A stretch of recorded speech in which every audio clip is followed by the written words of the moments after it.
Hey guys, tonight we are going to close the 100 tabs open in our brains and find a remedy for an ache that has no modern name. It's that deep, humming exhaustion that comes from glowing screens, endless notifications, and the quiet pressure of simply existing in a world that never, ever logs off. It's a very specific kind of tired. And our solution tonight is, admittedly, a bit unconventional. We're going to step away from the world of quick fixes and venture into the rolling hills of southern Africa, to a time and place where healing was a slow, quiet, and deeply personal art. A word of warning, you probably wouldn't survive this. Not because of any great danger, but because the silence would be deafening. The pace of life would feel like watching paint dry, and the complete lack of a Wi-Fi password would, for many of us, trigger a genuine existential crisis. So, before you get comfortable, take a moment to like the video and subscribe, but only if you genuinely enjoy what I do here. Your support means the world. And if you have a moment, I'd love to see where and when you're listening from. Drop your city and local time in the comments. It's always so nice to see how far these little stories travel.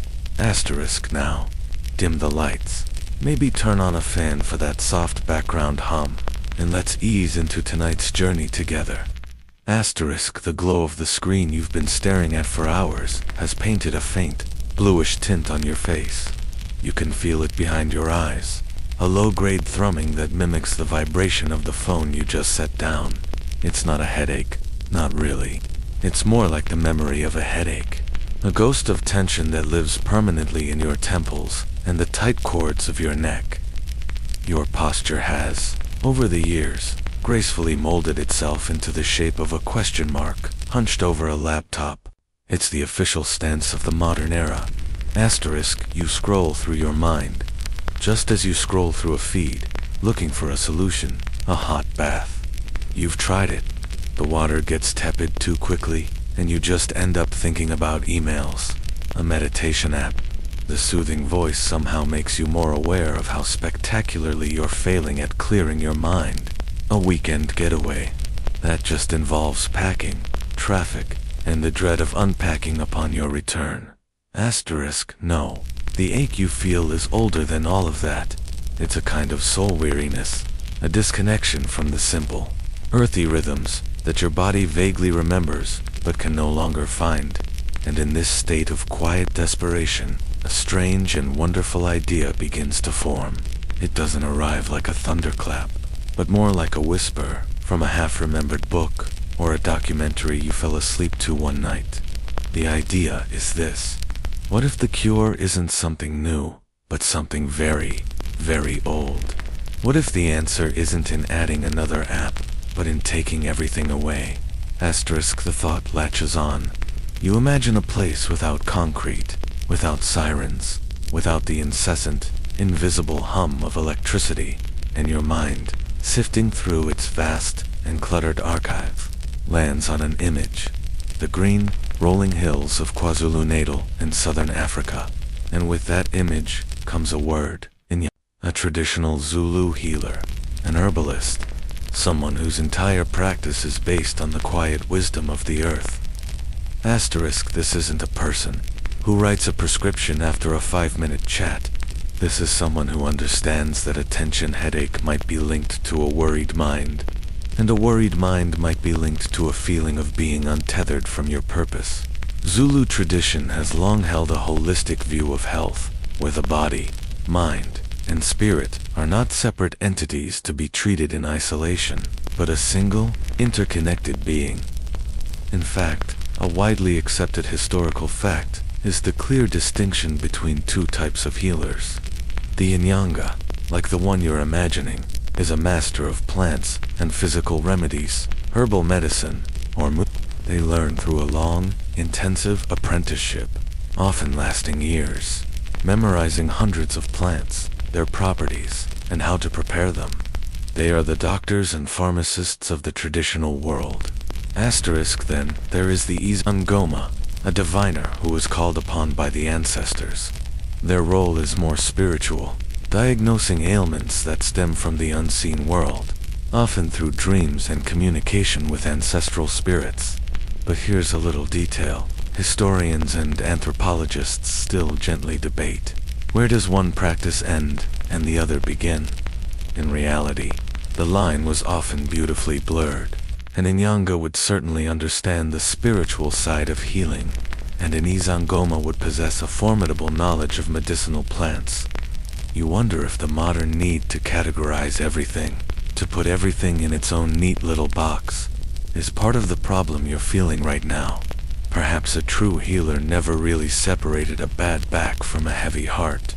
Asterisk your ache, this unnamed modern malaise, might be what some traditional beliefs refer to as a form of soul. Loss, a sense that a vital part of you has become detached or lost. It's a wonderfully gentle diagnosis for a feeling so common today. You aren't broken, you're just a little disconnected.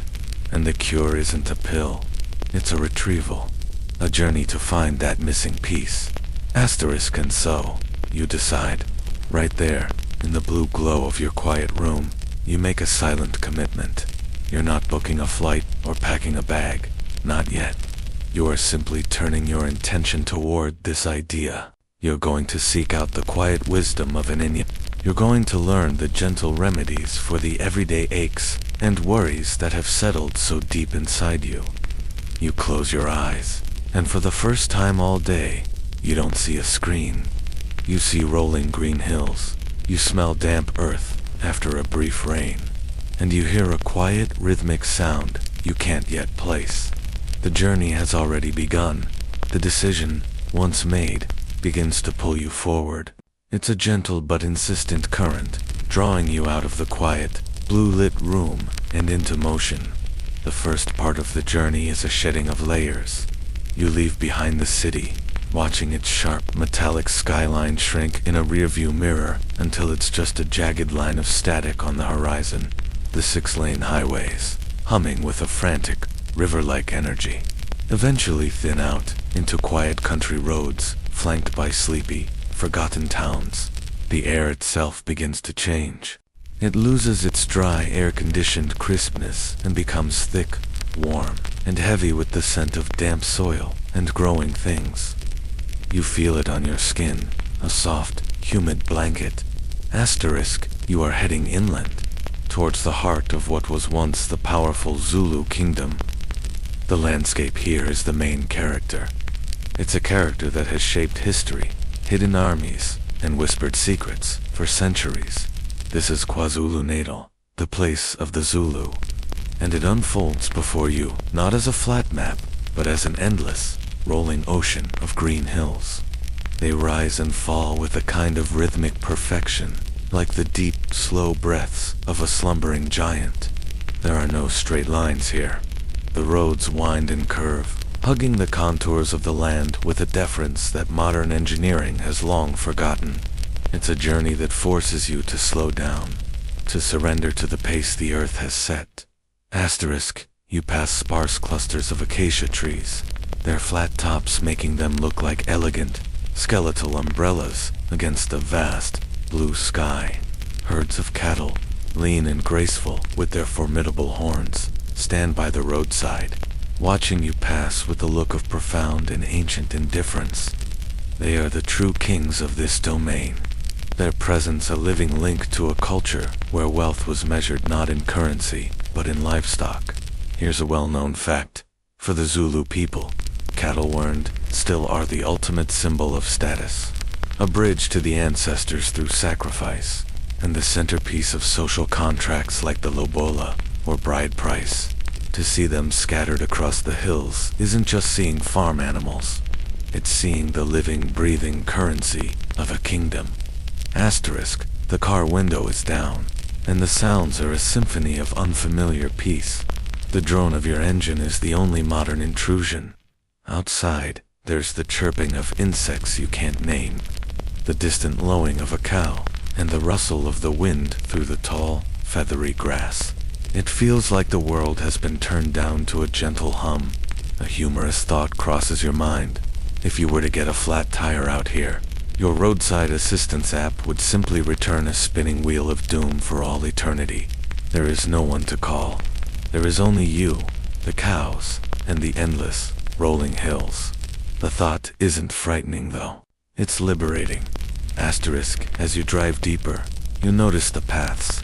Not the paved road you're on, but the faint, reddish-brown lines snaking over the distant hills. They are trodden by foot, by hoof, over generations. And here's a quieter, more subtle detail. These paths almost never take the most direct route. They meander, they curve around boulders, they dip into valleys to find the easiest crossing over a stream. They are pathways of patience. An engineer would see them as inefficient, but a walker would understand that they follow the land's natural conversation. They are a perfect metaphor for the healing you seek not. A straight, aggressive line to a cure, but a gentle, winding journey that respects the terrain. Historians still wonder about the vast network of these footpaths. Could you, in the 19th century, walk from one end of the kingdom to another without ever losing your way, simply by following these community-mapped trails? It suggests a shared, unspoken knowledge of the land that is almost impossible to imagine now. Asterisk. As the afternoon sun begins its slow, golden descent, you turn off the main road and onto a dirt track that seems to dissolve into the landscape. The car bumps and sways, a clumsy metal beast in a world made of earth and grass. This final leg of the journey feels different, more intimate. You are no longer observing the landscape from a distance. You are now inside it, a part of its texture. The air is filled with the scent of dust and dry leaves, a smell that is both clean and ancient. Finally, cresting one last gentle hill, you see it. Your destination, the Umuzi, the homestead, that had only been a distant speck before. Asterisk, it's not just a collection of buildings. It's a living, breathing organism. The layout is deliberate, circular, and centered around a large, open space. This central area, the Isibaya, is the cattle enclosure. It's empty right now, as the herd is still out grazing, but you can feel its importance. It's the heart of the homestead, the source of its wealth and spiritual connection. A foundational historical fact about traditional Zulu architecture is its beautiful and symbolic circularity. The huts, the enclosure, the arrangement of the entire homestead, everything is round. This reflects a worldview centered on community, continuity, and the cyclical nature of life, a stark contrast to the linear, right-angled world of city blocks and office cubicles. Asterisk, you park the car under a large, shady marula tree, and the silence that follows when you turn off the engine is absolute. It's so profound that it feels loud, a presence all its own. For a moment, you feel like an intruder, a noisy disturbance in a place of deep, abiding quiet. But then, a woman emerges from one of the huts. She is older, her face a beautiful map of wrinkles that speak of laughter and long days in the sun. She moves with a slow, deliberate grace, her bare feet making no sound on the packed earth. She offers a warm, gap-toothed smile and a quiet greeting. There is no surprise, no fuss. It's as if she has been expecting you all along. Asterisk, you are led into the homestead, and the feeling is one of being enclosed in a gentle, protective embrace. The huts, or azindlu, are arranged in a semicircle around the back of the cattle kraal. They are beautiful structures, their walls made of woven acacia saplings and packed river mud, their roofs a thick, perfect thatch of dried grass. The air inside is cool and smells faintly of wood smoke and earth. It's dark after the bright sun, and your eyes take a moment to adjust. The space is simple, uncluttered. Woven grass mats cover the floor, and a few clay pots sit against one wall. There is a central hearth for a fire, though it's cold now. Asterisk, you sit on one of the mats, your posture awkward at first. It feels strange to sit on the floor, to be so low to the ground. But after a moment, you feel a sense of being grounded, literally connected to the earth beneath you. You notice a small detail, a quirky bit of architectural ingenuity. The doorway is low, very low. You would have to stoop significantly to enter. This isn't poor design, it's a security feature. Any stranger or enemy entering the hut would be forced into a vulnerable, bent-over position, giving the occupant a defensive advantage. It's a subtle, clever piece of design that speaks of a time when peace was a state to be guarded. Asterisk, you are offered a gourd of amasi, a traditional fermented milk with the consistency of yogurt. It's cool, tangy, and surprisingly refreshing. It's a taste of the place, a direct link to the cattle you saw grazing on the hills. As you sip it, you watch the rhythm of the homestead. A young boy herds a few goats into a smaller enclosure. A woman grinds maize with a large stone, the rhythmic thump-thump, a steady, soothing beat. No one is rushing. Every task is performed with a focused, unhurried attention. A joke forms in your mind. The only multitasking happening here is a chicken, simultaneously pecking at the ground and ignoring you completely. Asterisk. Historians and archaeologists still debate the exact social hierarchy represented by the placement of huts within the Umuzi. Generally, the Great Wife's hut was at the top of the ark, directly opposite the main gate, with other wives and family members positioned in descending order of status. But was this a rigid rule, or did it change based on family dynamics, personalities, and personal wealth? It's a reminder that these weren't just architectural diagrams. They were living homes, full of the same complex relationships and subtle politics as any family. Asterisk, as the sun dips lower, casting long, soft shadows across the ground, the cattle begin to return. Their lowing fills the air, a gentle, resonant sound that signals the end of the day. They file into the central enclosure with a familiar ease, their bells clanking a soft, random melody. Watching them, you feel the last of your city tension finally begin to dissolve. The ache in your head is gone. The tightness in your shoulders has eased. You have been here only a few hours, but you have been absorbed into a different rhythm, a slower, older pulse. The homestead is settling down for the night, and in its quiet, circular embrace, so are you. Asterisk, the woman who greeted you gestures for you to follow her to a hut set slightly apart from the others. This one feels different. Bunches of dried herbs and roots hang from the rafters, casting complex, spidery shadows on the walls. The air inside is thick with their scent, a potent, layered aroma of earth, spice, and something sharp and vaguely medicinal. This is the workspace, the pharmacy, the consultation room, and sitting quietly on a woven mat in the center is the inyanga.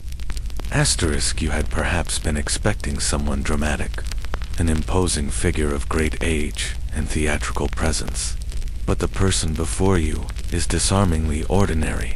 He could be a farmer, a grandfather.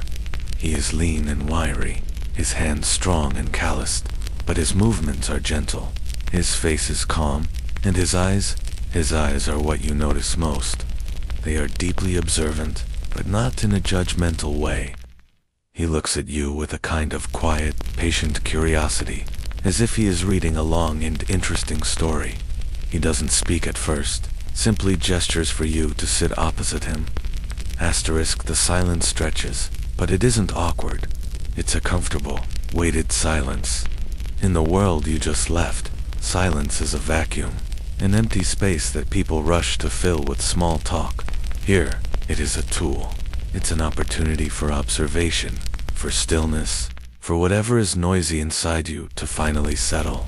He is giving you a moment to arrive fully, for the dust of your journey and the static of your thoughts to drift to the floor. You find yourself focusing on your breath, not because an app told you to, but because it's the only sound in the room. Asterisk, his name, you learn, is Bob Seal. The title Baba is a term of respect, meaning father. His presence is the very definition of calm. There's no white coat, no clipboard, no computer screen dividing you. There is only the space between you, filled with the fragrant scent of 1,000 dried plants, A light-hearted thought pops into your head. If your regular doctor had this kind of waiting room, with its earthy smells and profound quiet, half the patients would probably be cured before their appointment even started. Asterisk, a core tenet of traditional Zulu healing. A well-established historical fact is the importance of the art and science of mixing herbal remedies. An inyanga's skill lies not just in knowing individual plants, but in understanding how they combine. It is a complex pharmacology, passed down orally through generations, where one plant might be used to enhance the properties of a second, while a third is added to counteract potential side effects. It's a practice of balance and synergy, a kind of botanical alchemy. Asterisk, he finally speaks, his voice low and raspy, like stones rubbing together. He doesn't ask, "What's wrong?" or "Where does it hurt?" He asks a much simpler, more profound question. How is your heart? And the question isn't just about emotion. It's about your spirit, your energy, your overall state of being. You start to answer, to describe the modern ache, the screen fatigue, the feeling of being untethered. You try to put your vague, formless anxieties into words. He just listens. He doesn't interrupt, doesn't nod enthusiastically, doesn't take notes. He just absorbs your story with that same steady, unnerving calm, asterisk, as you speak. You notice a lesser-known, curious detail about his attire. Around his neck, he wears a string of small, hollowed-out gourds and carved wooden charms. They aren't just decoration. These are containers for muthi or medicine. Some might hold protective powders. Others might contain substances to be used in specific rituals. It's a portable pharmacy, a healer's emergency kit. It speaks to a life where medicine is not something you pick up from a shop, but something you carry with you, a part of your very being. Asterisk, historians and anthropologists still debate the psychological power of an inyanga's presence. How much of the healing comes from the chemical properties of the plants, and how much comes from the deep-seated belief of the patient and the profound, almost hypnotic, authority of the healer. The consultation itself, with its rituals, its unhurried pace, and its deep listening, is a form of therapy. It's possible that the very act of being seen and heard so completely by a figure of such calm authority is the first and most powerful medicine administered. The plants, in a way, just finish the job. Asterisk. The consultation continues, but it doesn't involve any more talking from you. Bob Seal has heard your story, the story of your words, and now he seems to be listening to the quieter story your body is telling. He leans forward slightly, his gaze still soft, but intensely focused. This is the diagnostic phase, but it bears no resemblance to a modern medical examination. There is no stethoscope, no blood pressure cuff, no tapping of knees with a rubber hammer. It's a process of holistic observation, connecting your physical state to the spiritual disquiet you described. Asterisk, he begins by looking at your eyes, then at your tongue, which you stick out feeling slightly foolish, like a child at a checkup. But his examination is so serious, so devoid of judgment, that your self-consciousness fades. He's looking for subtle signs of imbalance, for a color that is too pale or too yellow, a texture that is too rough or too smooth. In many traditional healing systems around the world, the tongue is seen as a map of the internal organs, and its appearance provides crucial clues about a person's overall health. This is a fundamental concept in traditional Zulu medicine as well, where the body's exterior is a mirror of its interior state. Asterisk, he then asks to see your hands. He takes one of them in his own. His skin is dry and warm, his grip surprisingly firm but gentle. He turns your hand over, studying the palm, the lines, the texture of the skin. He runs a thumb over your fingernails, a soft, deliberate motion. You resist the urge to pull away, to hide your city-soft hands with their poorly cared-for cuticles. It feels incredibly intimate, like he is reading a diary you didn't even know you were writing. You have a fleeting, humorous thought. You should have gotten a manicure, but the thought is absurd here. These are working hands looking at non-working hands, and that in itself is a diagnosis. Asterisk, a widely accepted historical fact is that this diagnostic process often went beyond the purely physical. A traditional healer would assess a person's isithenzi, a Zulu concept that is difficult to translate directly. It means something akin to a person's aura, their spiritual weight, their presence or shadow. A person with strong isithenzi is respected, influential, and spiritually grounded. A diminished isithenzi suggests illness, misfortune, or a disconnect from one's ancestors and community. It's a diagnosis of your social and spiritual health, not just your biological condition. Bob Seal isn't just looking for signs of a vitamin deficiency. He's assessing the strength of your spirit. Asterisk, after a few moments, he sets your hand down and picks up a small decorated leather pouch. From it, he tips a collection of small objects onto a woven mat between you. This is a form of divination, a way to gain further insight into your condition. The objects are a curious mix: animal bones, shells, carved pieces of wood, colored stones, and even a few modern items like a bottle cap and a die. This set of divining objects is called the Hakata, and it's a practice more commonly associated with the Iza. However, as you've learned, the lines are blurry, and many inyanga used some form of divination to complement their herbal knowledge. Here's a lesser-known detail about these objects. The set is deeply personal and unique to each healer. The meanings of the bones and stones are not universal. They are part of a private language developed between the healer and the spirits or ancestors they consult. The way a specific knucklebone falls in relation to a seashell might mean one thing to Bob Seal and something entirely different to another healer. Asterisk. He shakes the objects in his cupped hands, murmuring something too low for you to hear, and then casts them gently onto the mat. He stares at the pattern they form, his brow furrowed in concentration. It looks like a random scattering to you, a child's pocket emptied onto the floor. But to him, it is a sentence, a paragraph, a diagnosis. He points a long, thin finger at one combination. A small tortoise shell has landed next to a chipped piece of bone. He looks at you. You carry your home on your back, he says, his voice soft. But it is heavy, and you have forgotten how to put it down. The accuracy of the metaphor sends a small shiver through you. It's a perfect description of the constant, self-imposed burden of work and worry you carry.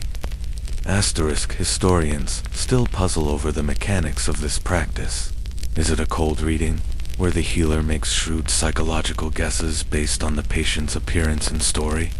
Is it a genuine spiritual communication?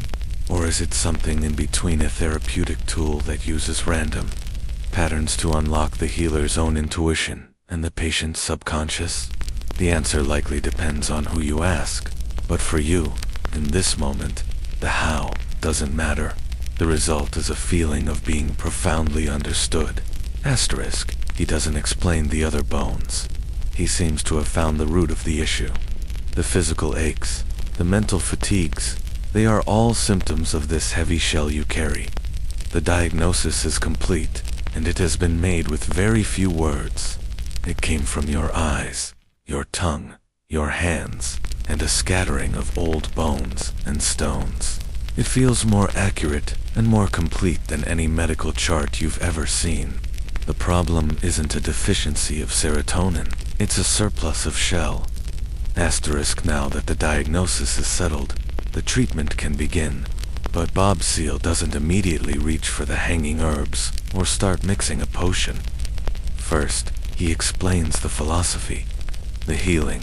He communicates through a mix of simple words and gestures. Doesn't just come from the plants themselves.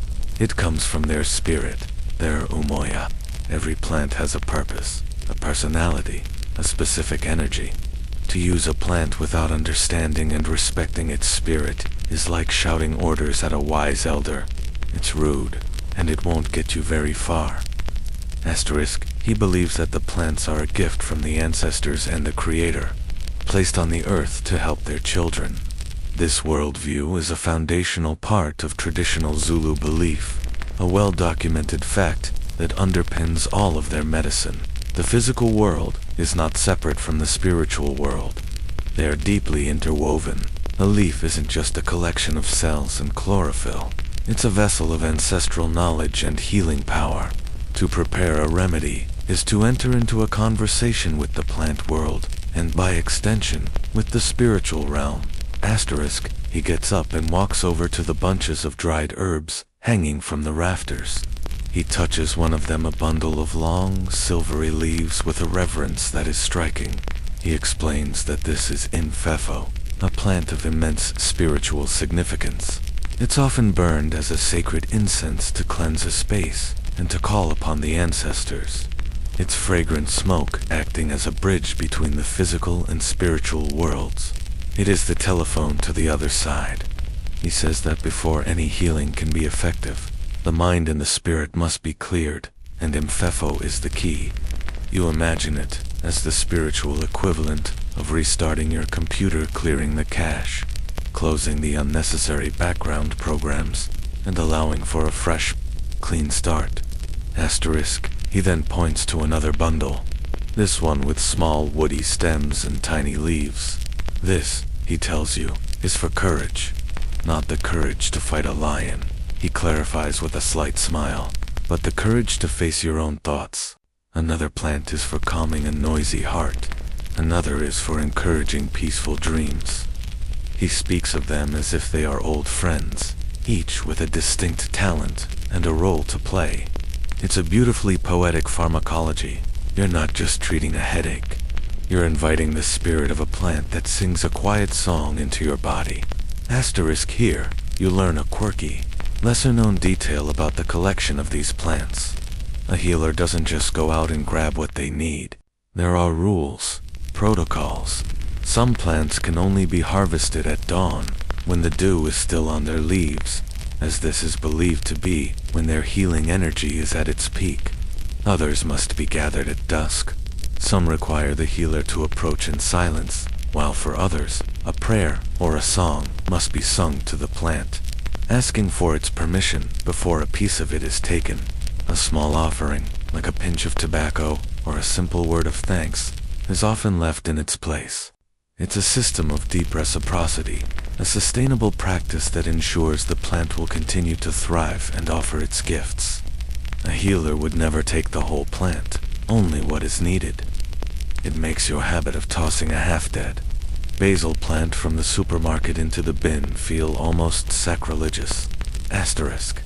You begin to understand that this is the opposite of the clinical, impersonal medicine you are used to.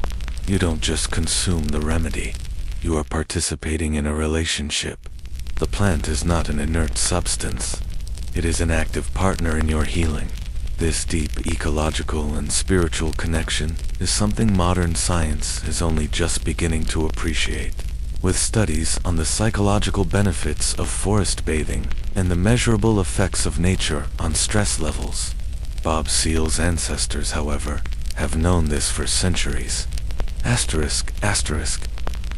The lesson on plant spirits is over, and now it's time for a practical demonstration. Bob Seale decides that some of the remedies you need are not in his dried collection. They must be gathered fresh. He grabs a small woven grass basket and a digging tool with a worn wooden handle. It looks like a cross between a small spear and a garden trowel. He gestures for you to follow him, and you step out of the cool darkness of the hut and back into the warm, late afternoon light. Asterisk, the homestead is quiet. The day's main work is done, and a peaceful lull has settled over the small community.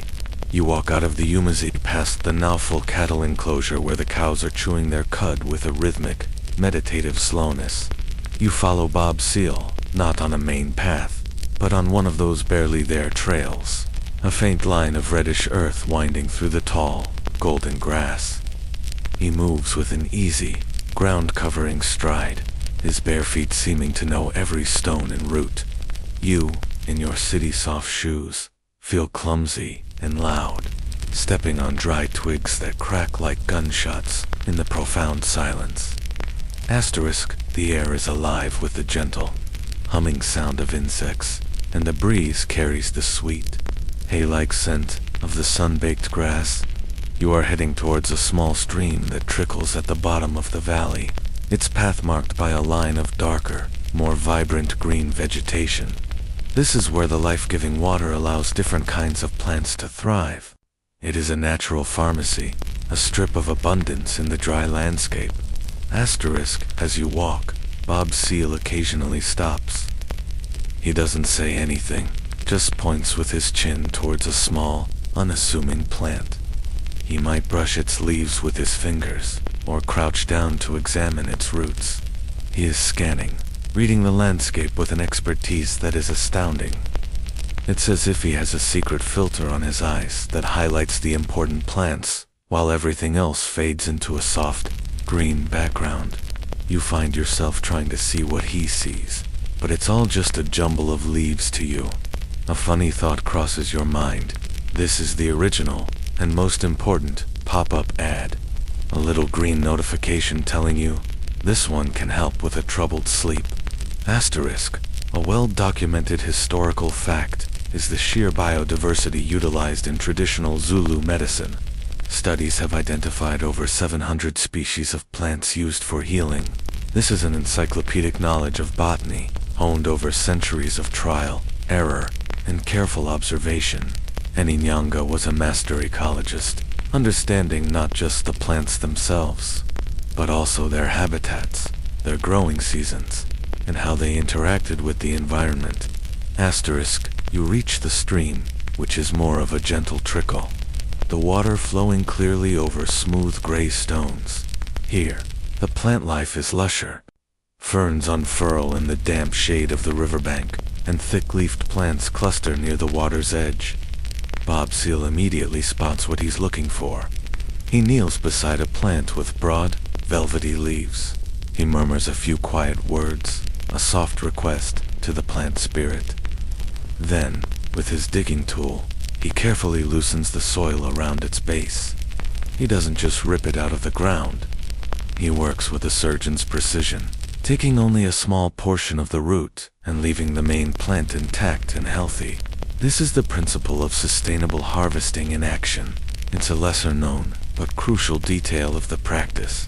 The goal is to ensure that the plant will be there for future generations. A stark contrast to modern/hand-burn approaches. It is a partnership, not a plunder. Asterisk, he holds up the piece of root for you to see. It's thick and gnarled, and when he breaks it, a sharp, clean, earthy smell fills the air. He places it carefully into his basket.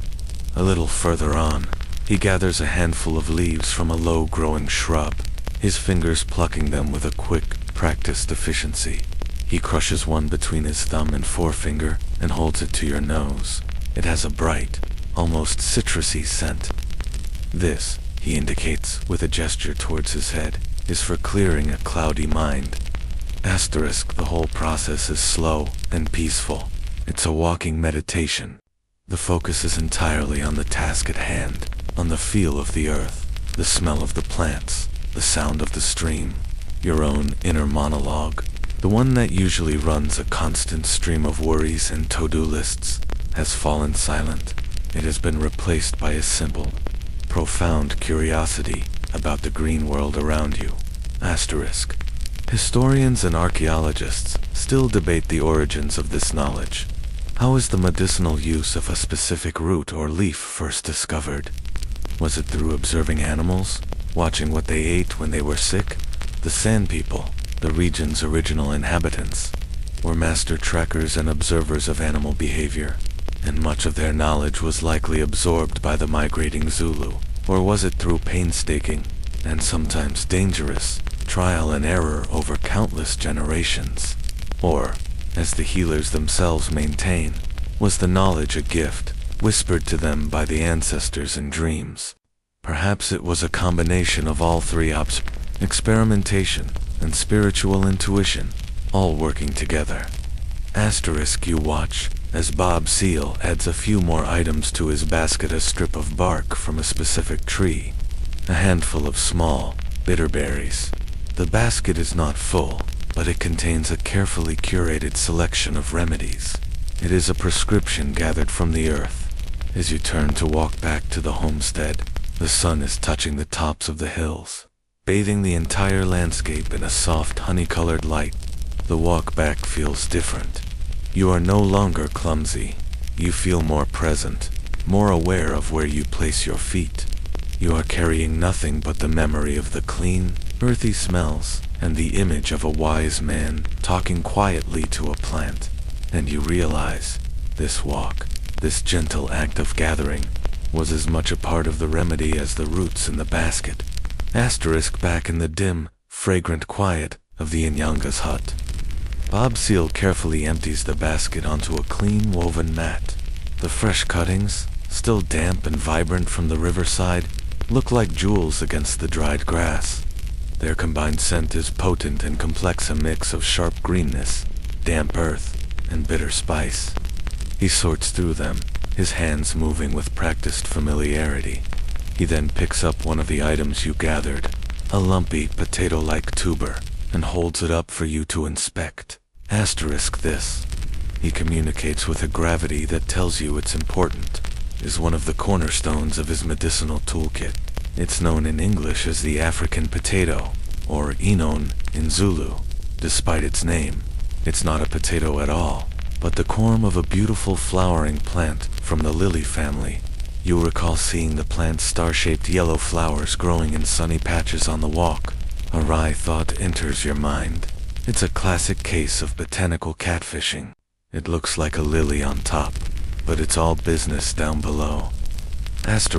A widely known historical fact about the African potato Hypoxis hemerocalidea is its incredible versatility.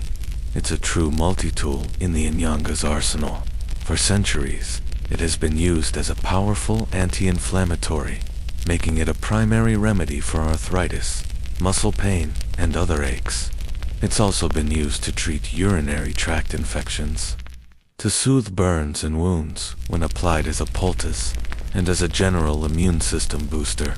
It is, in many ways, the aspirin and the antibiotic of the veldt, all rolled into one humble-looking tuber.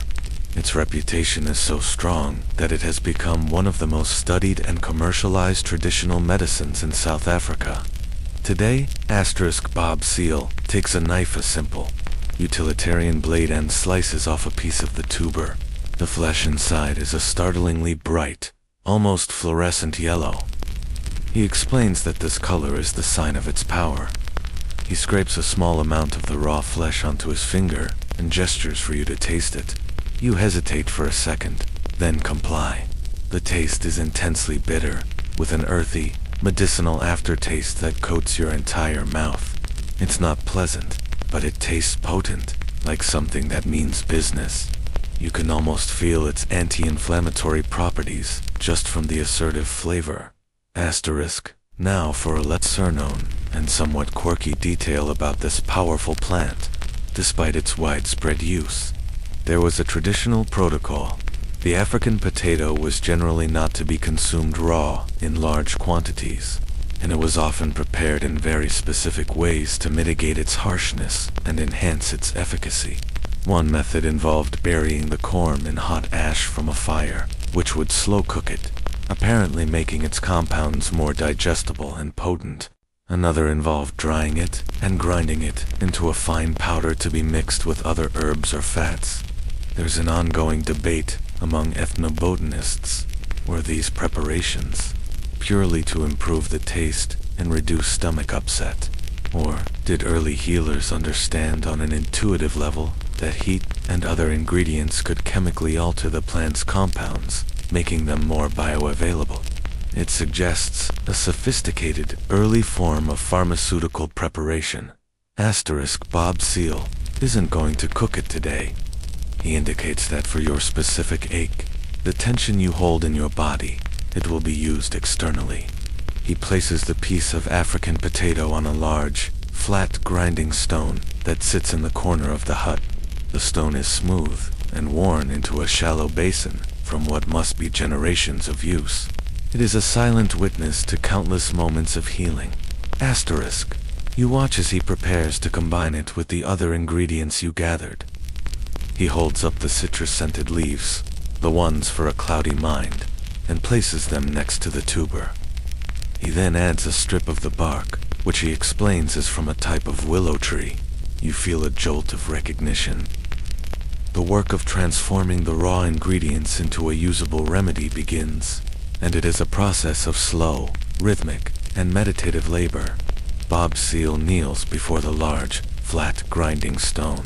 In his hand, he holds a smaller, rounded stone, the isokolo, which fits perfectly in his palm. This simple two-piece tool is the traditional food processor, the mortar and pestle, the blender of its time. It is powered by patience and muscle. He places the bright yellow piece of African potato and the citrus-scented leaves onto the stone surface. He then begins to grind. The sound fills the small hut. It's not a harsh or unpleasant noise.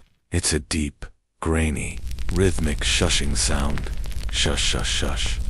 The top stone moves in a circular motion against the bottom one, slowly but powerfully crushing the plant matter between them. It's a sound that has probably echoed in this valley for thousands of years. It's the sound of medicine being made. You sit and watch, completely mesmerized. The world you come from is a world of instant gratification. You press a button, and a machine whirs to life, pulverizing anything in seconds. The process is fast, efficient, and completely detached. This is the opposite. This is slow. It is deliberate. Every bit of the transformation from solid to paste is done by hand, with focused intention. A playful thought occurs to you. If you had to do this every time you wanted to make a smoothie, you would probably just eat the fruit whole. The sheer effort involved makes you appreciate the final product in a way a button never could. A widely accepted historical fact is the central role of the mbokado in the domestic life of a Zulu homestead. This grinding stone was primarily a woman's tool, used daily to grind maize into meal for porridge, the staple food. It was a place of work, but also a place of socializing, where women would work together, talking and singing as they ground the day's grain. Its presence in the inyanga's hut shows its versatility. It's a tool for sustenance, but also for healing. The same stone that grinds the food that gives life also grinds the medicine that preserves it. As he grinds, Bob Seal begins to hum a low, repetitive melody. It's a simple tune that rises and falls in time with the movement of his arms. The humming seems to be part of the process, a way to focus his energy and, perhaps, to infuse the medicine with good intention. The sound, combined with the rhythmic grinding, is profoundly hypnotic. You feel your own breathing start to slow down, matching the rhythm of the work. Here's a lesser-known, more intimate detail about this process. The final consistency of the paste was crucial and would be varied depending on the intended use. For a remedy to be ingested, it might be ground into a very fine, almost liquid slurry. For a poultice to be applied to the skin, like the one being made for you, it would be left slightly coarser, more fibrous, to hold its structure. The inyanga doesn't measure or follow a written recipe. He knows the right consistency by feel, by the drag of the stone, by the way the paste clings to the surface. It is a knowledge held in the hands, not in the head. Slowly, a vibrant greenish-yellow paste begins to form on the stone. The air fills with its fragrance, a powerful combination of the sharp, bitter potato and the bright, clean scent of the leaves. It smells like a concentrated dose of the riverside walk, a potent memory of the damp earth and living plants. Historians and anthropologists sometimes debate the symbolic, almost ritualistic, nature of food and medicine preparation in traditional societies.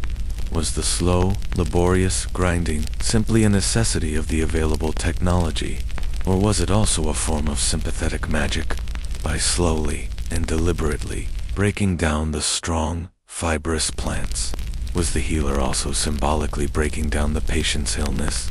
transforming it from something hard and painful into something soft and manageable. The process itself becomes a metaphor for the healing journey. It takes time, it takes effort, and it transforms the raw and chaotic into the smooth and ordered dot. Bob Seal adds a tiny sprinkle of water from a clay pot to the paste, just enough to bring it together. He works it with the stone until it's the perfect consistency, thick, fragrant, and slightly warm unguent. The warmth comes simply from the friction of the stones, a gentle, natural heat generated by the work.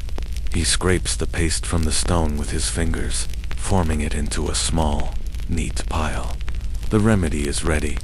The entire process has taken maybe 15 minutes, but it has felt timeless. In that short span, you have witnessed a small act of creation.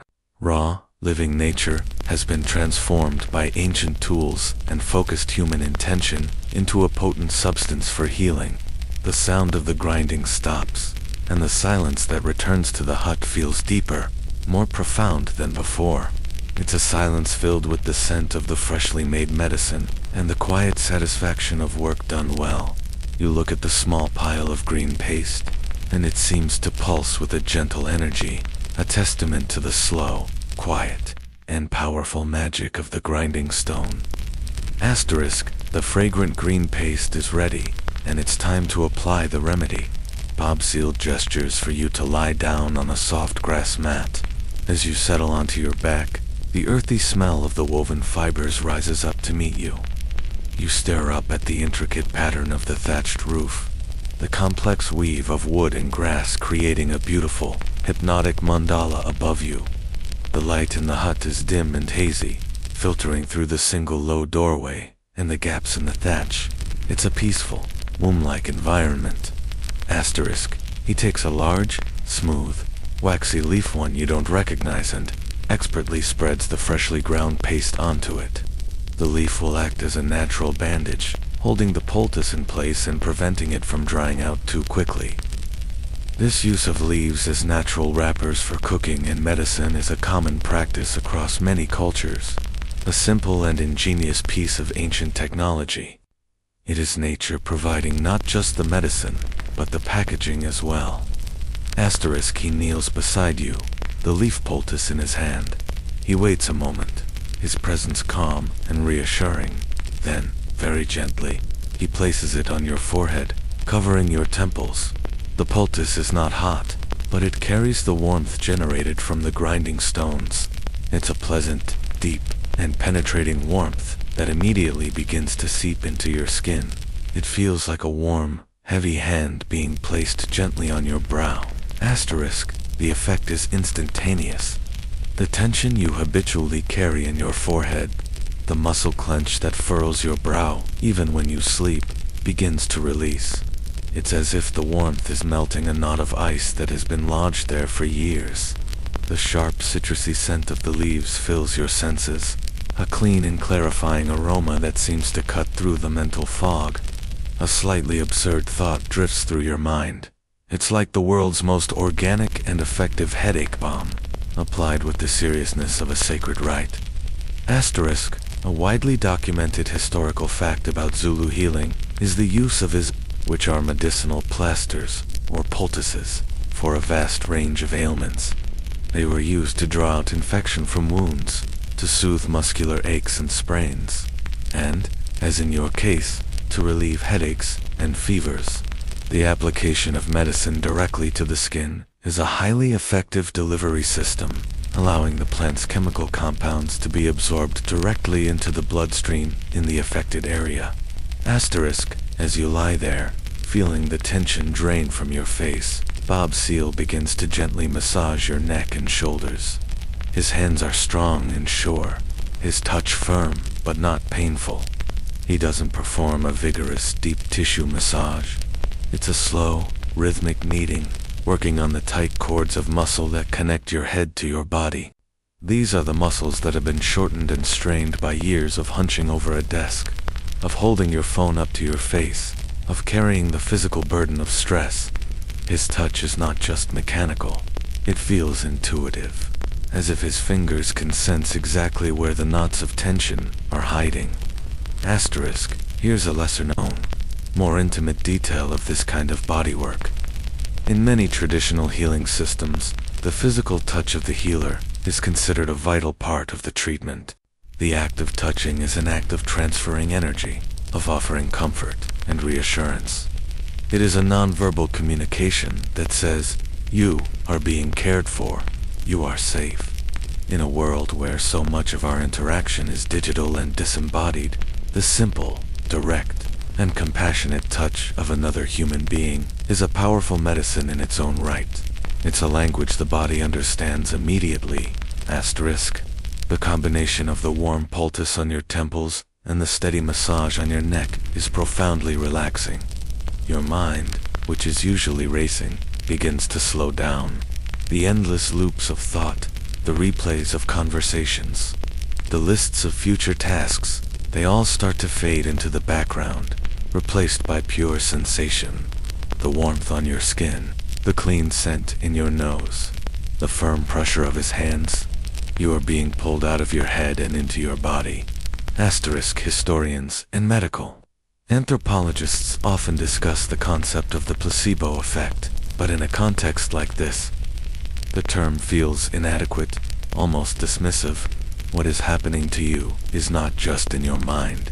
The poultice contains active anti-inflammatory and analgesic compounds from the African potato and willow bark. The massage is physically releasing muscle tension. The aromatherapy from the leaves is calming your nervous system, and the quiet, ritualistic, and caring environment is lowering your stress hormones. It is a multi-layered synergistic healing event. You lie in the quiet dimness of the hut, the warm, fragrant poultice still working its magic on your temples. The physical tension has subsided, but Bob Seal knows that a true remedy must address the source of the problem. Your ache, as you both established, wasn't just physical. It was the weight of a worried, overactive mind. And for this, he does not reach for another herb. The medicine for a tired mind, he seems to understand, is not a substance, but a story. Asterisk. He sits on the mat beside you, his posture relaxed. The grinding stone is quiet. The work is done. Now is the time for a different kind of healing. He begins to speak, his voice a low, rhythmic murmur that blends with the gentle evening sounds filtering in from outside. He doesn't tell you a story about a great warrior or a powerful king. That is not what you need. He tells you a traditional Zulu folk tale, an inga, the kind of story that would be told to children around the fire at the end of the day. Asterisk. The story is about a very clever, but very anxious, chameleon. This chameleon was a master of disguise, able to blend in perfectly with any leaf or branch.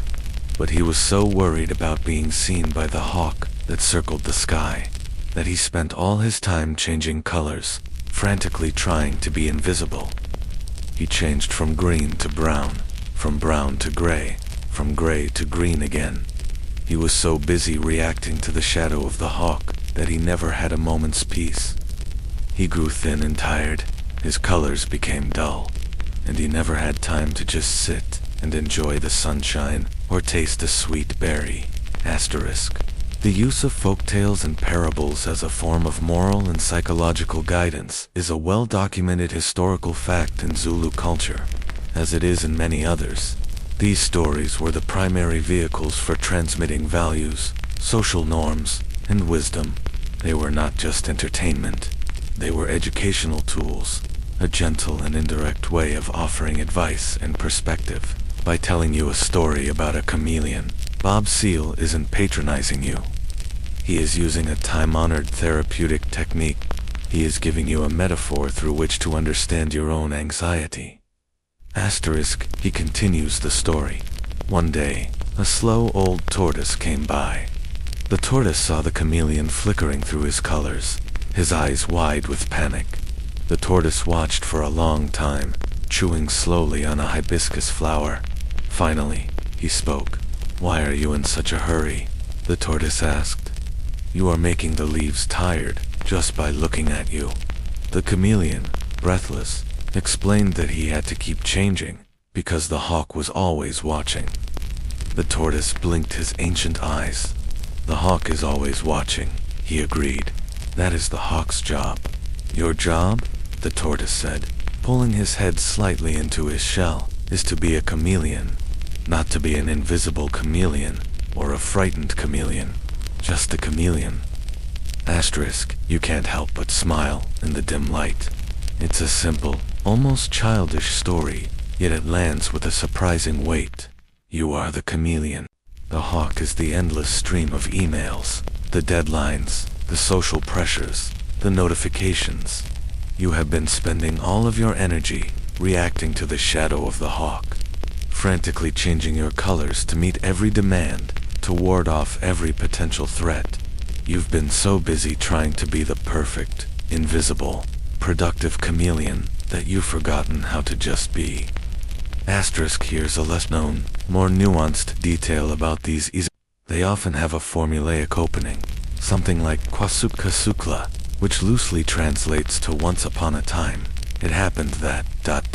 This isn't just a quaint tradition. It's a verbal cue that signals a shift from the real world into the world of story. A world where different rules apply and where difficult truths can be explored safely. The storyteller's skill was in making these ancient tales relevant to the current listener's situation, subtly adapting the emphasis or details to fit the patient. Bob Seale has chosen this story for you, and you alone. Asterisk, the tortoise's advice sinks in. He didn't tell the chameleon that the hawk wasn't real, or that he shouldn't be careful. He simply accepted the reality of the hawk. The hawk is going to do what hawks do. The pressure is always going to be there. The insight is that the chameleon's job isn't to control the hawk. It's to control his own reaction.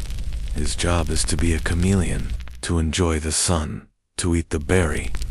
The story offers not a solution, but a profound shift in perspective. Asterisk, historians and literary scholars still debate the deeper, psychological functions of these trickster tales, which are common in many African cultures. The tortoise, often a symbol of slow, deep wisdom, outsmarts the anxious or the arrogant, not with speed or strength, but with perspective. Do these stories act as a form of cognitive behavioral therapy, reframing a person's negative thought patterns through narrative? It's a modern psychological label for an ancient practice. The story provides a new, healthier script for your inner monologue. Instead of "I have to do everything perfectly, or the hawk will get me," it becomes "the hawk is there. I am here. I think I'll find a nice, sunny leaf." Asterisk, the story ends with the chameleon finally stopping. He chooses a nice, bright green leaf, settles in, and for the first time in a long time, he doesn't change color. He just sits, and he realizes the hawk is still circling, but the sun is also shining, and the air is warm. Bob Seale's voice trails off into silence. He doesn't need to explain the moral. He doesn't need to say, "You see, this is you." The story has done its work, bypassing your defensive, analytical mind and speaking directly to the tired, anxious part of you. The poultice on your temples has eased the ache in your head, and now this simple story has begun to ease the ache in your soul. Asterisk. The story of the anxious chameleon settles in the quiet hut, its simple wisdom echoing long after the telling. You feel a sense of profound peace, a mental stillness you haven't experienced in years. Bob Seale senses this shift. He has addressed the physical and the mental, but there is one more layer to the holistic healing process. Perhaps the most important one in the Zulu worldview, the spiritual. He begins to speak again, his voice soft, explaining the context for the story he just told. The chameleon's anxiety, he suggests, wasn't just from the hawk. It was from a feeling of being alone, disconnected from the great chain of life. Asterisk, he starts to talk about the ancestors, the Amat. This is the core of traditional Zulu cosmology, a well-established historical fact. The ancestors are not seen as distant, ghostly figures. They are considered active, influential members of the family, acting as intermediaries between the living and the higher creator spirit. They are a source of guidance, protection, and blessing. A person's well-being, their health, wealth, and happiness are all directly linked to maintaining a good, respectful relationship with their Emmet. Sickness and misfortune are often interpreted as a sign that the ancestors are displeased or are trying to send a message. This connection, he explains, is maintained through respect, through remembering their names, and through small rituals and offerings. It is what gives a person their isithency, their spiritual weight and presence. It's the feeling of not being alone, of being part of a long, unbroken lineage. Your modern ache, he implies, is a symptom of a forgotten connection. You are a leaf that thinks it is floating alone, forgetting it is part of a vast ancient tree. The thought is strangely comforting, not intimidating. The idea that you are part of a continuum, supported by those who came before you, is a powerful antidote to modern alienation. He then moves on to another, more mysterious aspect of the spiritual world, the realm of dreams. Dreams, in Zulu tradition, are not just random neurological firings. They are a primary channel of communication from the Emmet. A dream can be a warning, a piece of advice, a diagnosis, or even a prophecy. The inability to dream, or having only chaotic and meaningless dreams, is seen as a serious problem, a sign of spiritual static on the line. Here, you learn a fascinating and lesser-known detail about dream interpretation. It wasn't always literal. The symbolism could be complex and required a skilled interpreter, often an izangoma, the diviner, to unravel. For example, dreaming of a flooded river might not be a warning about a flood, but a symbol of overwhelming emotions. Dreaming of a snake, which might seem frightening, could be a positive sign, as snakes were often seen as messengers from the ancestors. An inyanga like Bob Seal would also have a deep understanding of dream symbolism, especially as it related to health. He might ask a patient about their recent dreams as part of his diagnosis, believing the dream contained a clue to the root cause of the illness. He asks you, gently, about your dreams. You confess that you rarely remember them. When you do, they are often anxious, fragmented replays of your day, missed deadlines, stressful conversations, the feeling of running, but not getting anywhere. You describe the classic modern anxiety dream. He nods slowly, his expression serious. This, to him, confirms the diagnosis. Your spiritual line is clogged. The ancestors are trying to speak, but all you can hear is the static of your daily worries. It's a wonderfully poetic way to describe the state of a mind so cluttered with mundane stress that it has no room for deeper wisdom or rest. This leads to an open question that anthropologists and theologians continue to explore. Is the belief in ancestors a literal one, or is it a sophisticated psychological framework for what we might now call conscience, intuition, and generational memory? The final stage of your treatment is approaching. The warm poultice has been removed from your forehead, leaving your skin feeling cool and strangely light. The story has settled in your mind, and the talk of ancestors has left you with a sense of quiet contemplation. Now, Bob Seal prepares one last remedy, this one to be taken internally. It's a medicine designed to soothe you from the inside out, to calm the last lingering ripples of anxiety and prepare your body for a deep and restorative sleep. He moves to a corner of the hut where a small, smoky fire smolders in a clay hearth. A black, three-legged cast-iron pot, Apache, sits by the coals. This type of pot is a classic and enduring piece of South African culture, a direct descendant of the cast-iron pots brought by early European settlers and adopted and adapted for local cooking styles. The sight of it is comforting and familiar, a symbol of slow-cooked stews and communal meals. Tonight, however, it's being used to brew a different kind of nourishment. From his collection of dried herbs, he selects a few. He doesn't choose the powerful, bitter ones, like the African potato. These are different. They are fragrant, leafy, and delicate looking. One of them you recognize from its sweet, hay-like scent as Rui, or red bush. A widely known historical fact is that Ruibos aspalathus linearis is a plant native only to a small region of the Western Cape of South Africa, but its use as a calming, caffeine-free herbal tea has become a global phenomenon. For centuries, however, before it was ever packaged in tea bags, it was used by the indigenous KwaZulu and other local peoples as a medicinal herb, valued for its soothing properties, and used to treat everything from colic in infants to skin allergies. Asterisk, he adds the ruibos to the pot of hot water, along with a handful of another herb. He explains that this second one is what the local people call dream herb. It's not a hallucinogen, he is quick to clarify, but a plant believed to encourage clear, meaningful, and peaceful dreams. It helps, he says, to sweep the floor of the mind before the visitors, the ancestors, arrive. It's a beautiful and evocative description. You can't help but chuckle at the thought of a celestial cleaning service for your psyche. Asterisk. Here you learn a lesser-known and rather charming detail about traditional tea preparations. Sweeteners like sugar or honey were rare and valuable commodities, not something to be used casually in a daily beverage. The sweetness of a tea was often derived from the ingredients themselves. Some roots were known to impart a licorice-like flavor, while certain flowers could add a honeyed note.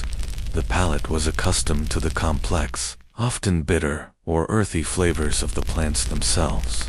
This tea you are about to drink will not be sweet in the way you are used to. Its pleasure comes from its aroma, its warmth, and its effect, not from a sugary taste. It's a re-education for your modern palate, which has been trained to expect sweetness in almost everything. Asterisk. Bob Seal lets the herbs steep in the hot water for a few minutes, the pot making a soft hissing sound. The hut fills with a new aroma, a warm, sweet, and slightly woody scent that is deeply comforting. It's the smell of ruibos, a scent that is both uniquely African and, for many, a familiar smell of calm and relaxation. He then uses a small gourd as a ladle to scoop the reddish-brown liquid into a simple clay cup, which he hands to you. Asterisk. The cup is warm in your hands. You hold it for a moment, breathing in the steam. It feels like the final act of a long and sacred ceremony. You take a sip. The taste is exactly as you expected, earthy, unsweetened, with a natural woody sweetness from the ruibos, and a slightly strange, green, herby note from the dream herb. It's not delicious in a commercial sense, but it tastes wholesome, clean, and real. It tastes of the earth. Asterisk. As you sip the tea, a quiet debate among ethnobotanists comes to mind. Many plants used in traditional medicine, like ruibos, are now known to be rich in antioxidants and other beneficial compounds. But what about something like dream herb, Silene undulata, also known as ubalawu? Its effects are more subtle, more psychological. Modern science has struggled to isolate a specific active compound that causes clear dreams. Is its effect purely psychosomatic, powered by the user's belief? Or does it contain subtle psychoactive compounds that modern testing has simply failed to identify or understand? The mystery of it makes the tea in your hands all the more intriguing. It's a medicine that straddles the line between pharmacology and faith. Asterisk. You finish the cup, the warm liquid spreading a gentle, pleasant heat through your chest. It feels like it's washing away any remaining tension, leaving a profound sense of calm in its wake. The combination of the external poultice, the internal story, and now this final, internal wash of herbal warmth feels complete. Every layer of your being has been addressed. Asterisk. Bob Seal takes the empty cup from you and nods, a gesture of completion. The treatment is over. All that is left to do is rest and allow the remedies, the plants, the story, the quiet, to do their slow, gentle work. The simple cup of tea was not just a beverage. It was a final, internal blessing, a liquid lullaby to quiet your body and your mind, preparing you for a night of deep and perhaps meaningful sleep. Asterisk, the sky outside the low doorway of the hut has deepened from orange to a soft, velvety indigo. Dusk is not a time of day here. It's a process, a slow and gentle fading of the light that seems to take its time, with no sense of urgency. The day is not ending with a sudden click, but with a long, slow exhalation. You are invited to sit just outside the hut, on a smooth, sun-warmed rock, to simply watch the day close. Asterisk, the air has cooled, and a gentle breeze rustles through the thatched roofs of the It carries a mix of scents, the faint, lingering wood smoke from the evening fires, the dry smell of dust, and the warm, milky scent of the cattle in their enclosure. It's a complex and deeply comforting perfume. The smell of a home settling down for the night. Asterisk, the sounds of the homestead are a symphony of peace. This is the soundtrack to a world without electricity, without traffic, without television. A widely known historical fact about rural life, both then and now, is the way the daily rhythm is dictated entirely by the sun. Activity rises with the dawn and quiets with the dusk. This natural circadian rhythm is something your own body has likely not experienced since childhood, if ever. You feel your own internal clock, long scrambled by artificial light and late-night screens, beginning to realign itself with this ancient, solar-powered pulse. Asterisk, you listen. The chaotic noise of the city has been replaced by a tapestry of smaller, gentler sounds. You can hear the soft, rhythmic chewing of the cows, a contented, meditative sound. There's the chirping of crickets, a pulsing hypnotic drone that seems to be the very heartbeat of the night. From one of the other huts, you can hear the low murmur of voices, a mother telling a story to her children. The soft cadence of the Zulu language rising and falling like music. A baby cries for a moment, then is instantly soothed.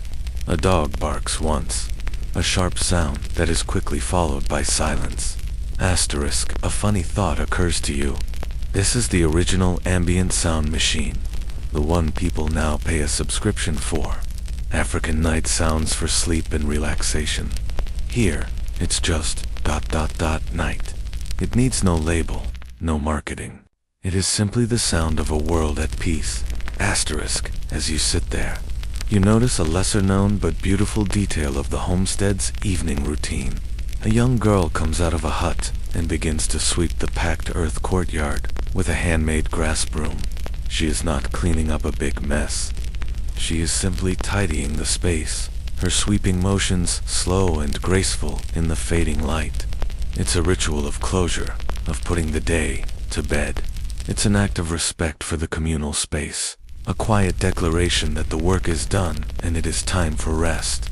This simple, mindful act of sweeping seems to encapsulate the entire philosophy of the place: order, peace, and gentle closure.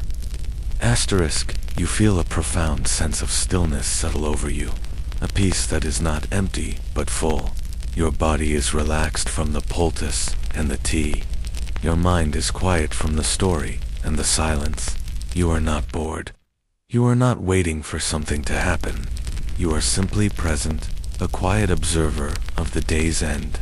You watch as the first few stars begin to appear in the darkening sky, pricking tiny, brilliant holes in the indigo fabric above.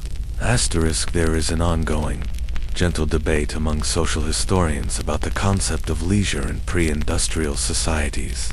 Did people have free time in the modern sense, or was all time filled with necessary work-mending tools, preparing food, childcare? This moment suggests an answer. This isn't leisure in the sense of consuming entertainment. It is a different kind of free time. It is time for being, not doing.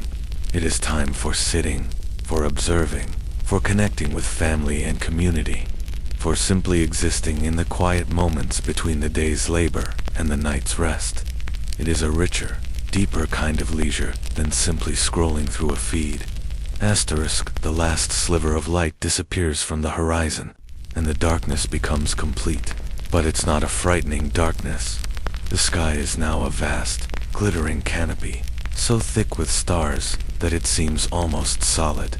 The Milky Way is a luminous, milky smear across the heavens, more vivid and detailed than you have ever seen it. The sounds of the homestead continue, the crickets, the low voices, the soft clank of a cowbell. You feel completely safe, held in the quiet, circular embrace of the Umuzi asterisk. It is time to rest. The homestead is now almost completely silent, save for the ever-present chorus of the crickets and the occasional soft snort from the cattle enclosure. Bob Seal guides you not back to the hut where you were treated, but to a small, simple hut set aside for guests.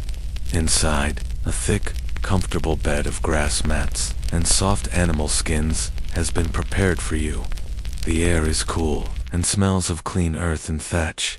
A single candle flickers in a clay dish, casting long, dancing shadows on the curved walls.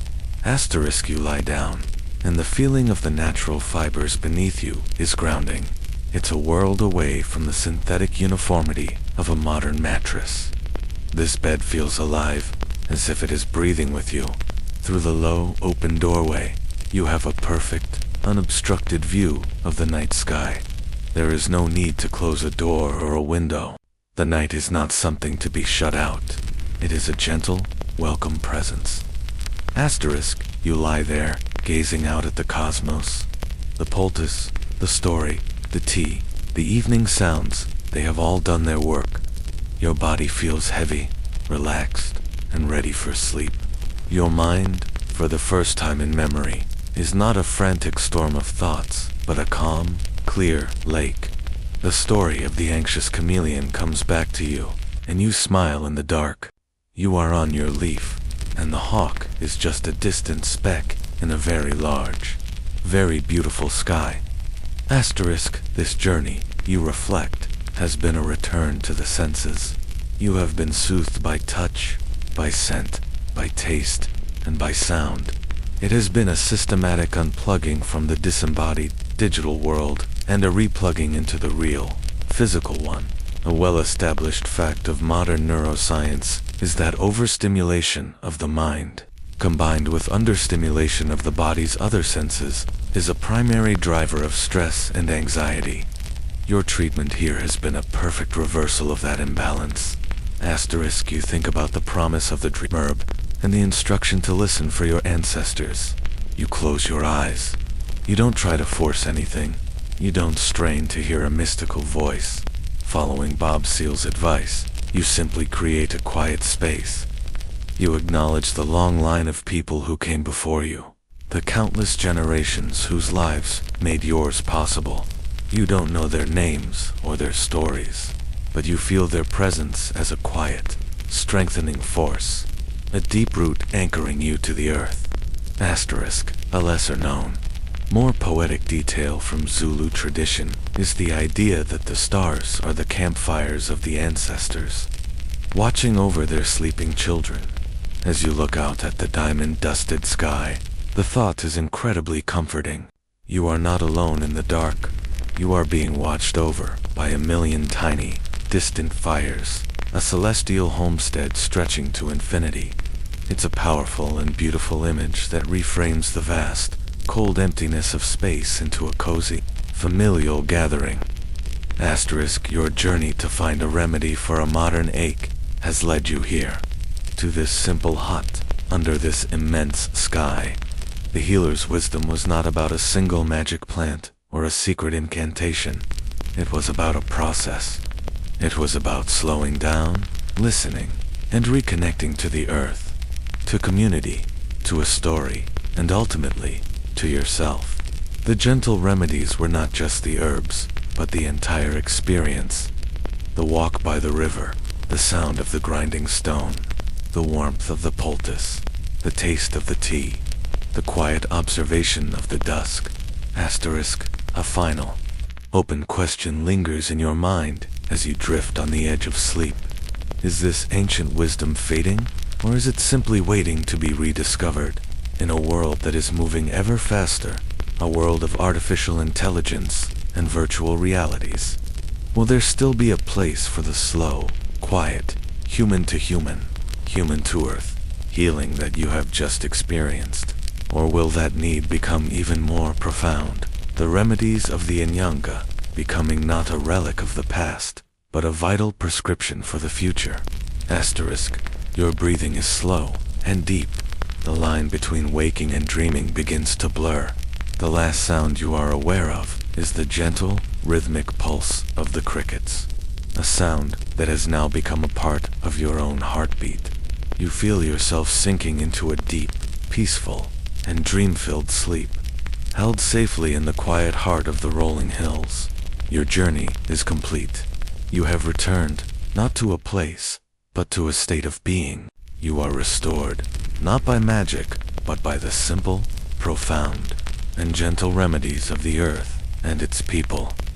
Asterisk, the last echoes of the story fade, like ripples on a still pond, and all that remains is the deep, quiet peace you have found here. Let your body grow heavy, sinking into the soft, supportive surface beneath you. Feel the last remnants of tension dissolve, flowing out from your fingertips and the soles of your feet, leaving only a sense of profound calm and ease. Your only task now is to breathe, a slow, gentle breath in, and a long, soft breath out. There is nothing to do, nothing to solve, nowhere to be but right here, in this safe and quiet space. Asterisk, imagine the vast, star-filled sky you saw from the doorway of the hut. See it in your mind's eye, a dark velvet blanket scattered with a million points of light. Each star is a distant campfire, a gentle, watchful presence in the deep quiet of the night. Feel the immense peace of that celestial canopy, the silent, ancient wisdom it holds. You are a part of that vastness, a small, quiet part of a beautiful and orderly universe. You are exactly where you are meant to be. Asterisk, your mind is clear. The story of the chameleon has done its work, reminding you that it is enough to simply be. You don't need to strive or struggle. You can rest. You can let go. Your body knows how to heal, how to rest, how to rejuvenate. All you need to do is give it the gift of this quiet, uninterrupted peace. Let the gentle rhythm of your breathing be your anchor, a soft, steady wave carrying you out into the calm, deep ocean of sleep. There is only rest now, only peace.